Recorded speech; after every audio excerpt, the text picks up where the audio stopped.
നമസ്കാരം. മലയാളി വാർത്തയിലേക്ക് സ്വാഗതം. കേരളത്തിൽ ഇനിയും മഴയ്ക്കുള്ള സാധ്യത വളരെയധികം കൂടുതലാണ്. കാരണം കൊമറിൻ മേഖലയിൽ ചക്രവാത ചുഴി ഇപ്പോഴും നിലനിൽക്കുന്നുണ്ട്.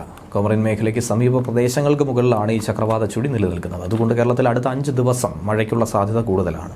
മിതമായ ഇടത്തരം മഴയ്ക്ക് സാധ്യതയുണ്ടെന്നാണ് കേന്ദ്ര കാലാവസ്ഥാ വകുപ്പ് പ്രവചിച്ചിരിക്കുന്നത്.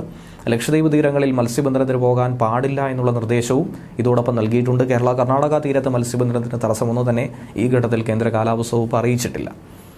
ഇന്ന് ലക്ഷദ്വീപ് തീരത്ത് മണിക്കൂറിൽ 40 മുതൽ 45 കിലോമീറ്റർ വരെയും ചില അവസരങ്ങളിൽ 55 കിലോമീറ്റർ വരെയും വേഗതയിൽ ശക്തമായ കാറ്റിനും മോശം കാലാവസ്ഥയ്ക്കും സാധ്യതയുണ്ടെന്നാണ് അറിയിപ്പ്.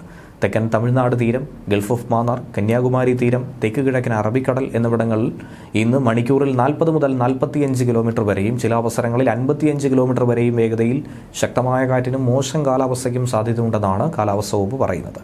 നാളെ തെക്കൻ തമിഴ്നാട് തീരം, ഗൾഫ് ഓഫ് മാന്നാർ, അതിനോട് ചേർന്ന കന്യാകുമാരി തീരം എന്നിവിടങ്ങളിൽ മണിക്കൂറിൽ 40 മുതൽ 45 കിലോമീറ്റർ വരെയും ചില അവസരങ്ങളിൽ 55 കിലോമീറ്റർ വരെയും വേഗതയിൽ ശക്തമായ കാറ്റിനും മോശം കാലാവസ്ഥയ്ക്കും സാധ്യതയുണ്ട്. മുന്നറിയിപ്പുള്ള സമുദ്രമേഖലയുടെ വ്യക്തതയ്ക്കായി ഇതിനോടൊപ്പം നൽകിയിട്ടുള്ള ഭൂപടം പരിശോധിച്ച് വേണം മുന്നോട്ട് ജനങ്ങൾ നീങ്ങേണ്ടത്. നേരത്തെ ഈ പറഞ്ഞ സമയങ്ങളിലും തീയതികളിലും പ്രദേശങ്ങളിൽ ഒരു കാരണവശാലും മത്സ്യബന്ധനത്തിന് പോകാൻ പാടുള്ളതല്ല.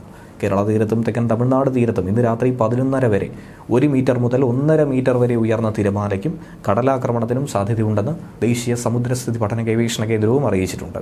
മത്സ്യത്തൊഴിലാളികളും തീരദേശവാസികളും അതുകൊണ്ട് തന്നെ വളരെ ജാഗ്രത പാലിക്കുക.